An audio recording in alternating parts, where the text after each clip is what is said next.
Europe 1, 8h35. La revue de presse.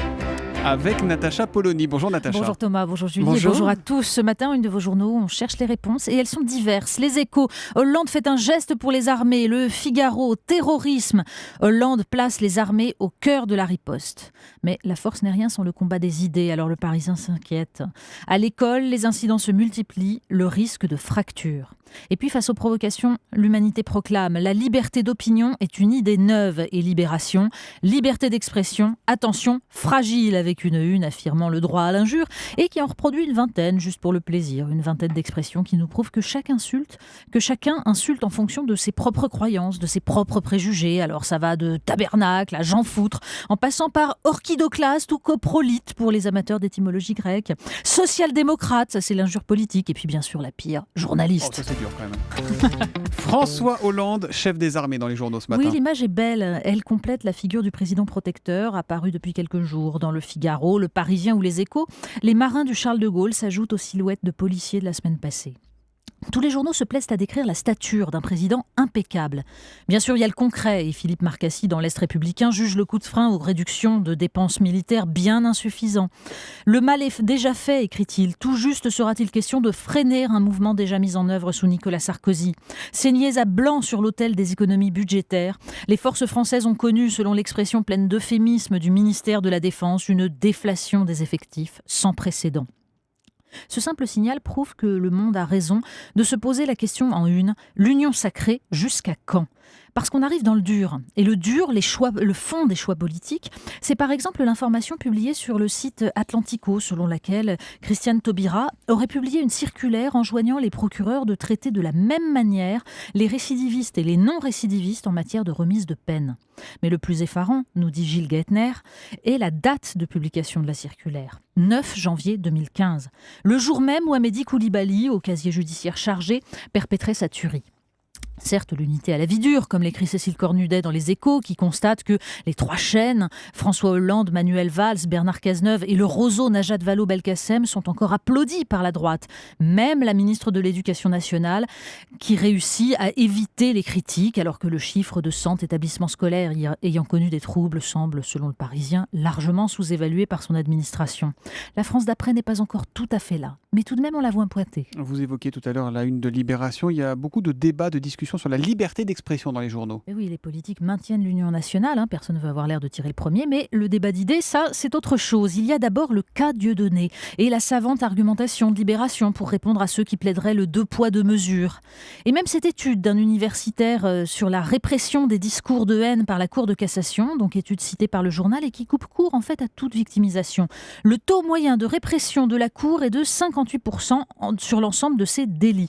Ce taux est encore plus élevé quand les injures visent des juifs, mais aussi des musulmans ou des maghrébins. Le taux de répression est au contraire plus bas quand ce sont des chrétiens ou des blancs qui sont visés. Mais qui, parmi les lycéens de Grigny, évoqués par exemple par un édifiant reportage du Figaro, ira lire ces statistiques ?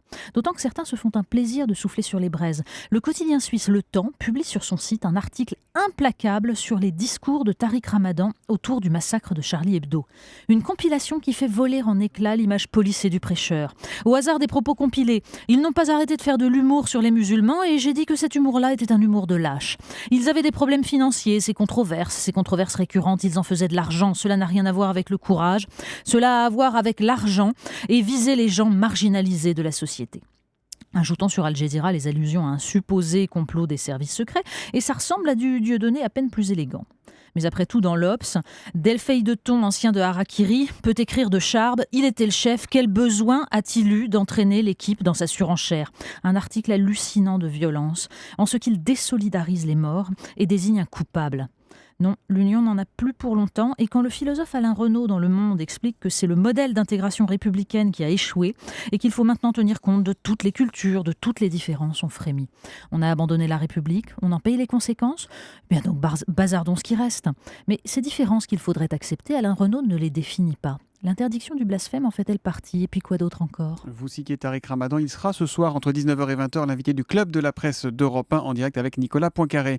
Vous nous parlez à présent de Philippe Meuret. Rappelez-nous qui est Philippe Meuret. Le génial inventeur de l'expression la cagophobe pour désigner la criminalisation de toutes les nouvelles phobies.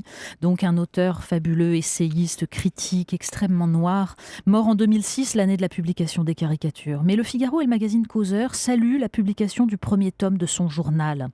Le dossier de Causeur, notamment, nous fait comprendre qui était l'auteur d'une lettre aux djihadistes en 2002 qui concluait « Nous vaincrons car nous sommes les plus morts ». Prémonitoire ? Et pendant ce temps-là, il faut continuer à travailler, Natacha. Mais oui, c'est un article des Échos qui pose la question « Quel avenir pour les travailleurs ?» L'intelligence artificielle, nous dit le journal, permet d'envisager des usines dans lesquelles un travailleur commande à 1000 robots. Un défi majeur que seule une augmentation énorme de la formation pourrait rendre moins douloureuse. Mais les débats de cette semaine sur l'école laissent assez peu d'espoir.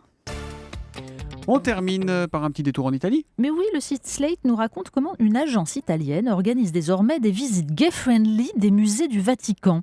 Michel-Ange version gay, alors qu'est-ce que ça donne ? Eh bien, dans la fresque du jugement dernier, dans la chapelle Sixtine, nous dit un des hommes de cette agence, nos guides montrent les deux hommes en haut à droite qui s'embrassent pour célébrer l'ascension au paradis. D'ailleurs, Virgili, l'agence, indique que la tolérance du pape François a permis d'attirer des touristes homosexuels. Oui, on les distingue comme ça, les touristes. On rêve de ce qu'on aurait écrit justement Philippe Meuret qui se moquait en permanence de la Disneylandisation du monde. Il y a des plumes acides qui manquent pour que l'émotion laisse enfin la place à la pensée. La revue de presse de Natacha Polony tous les matins, 8h30 sur Europe 1. Demain, Natacha. À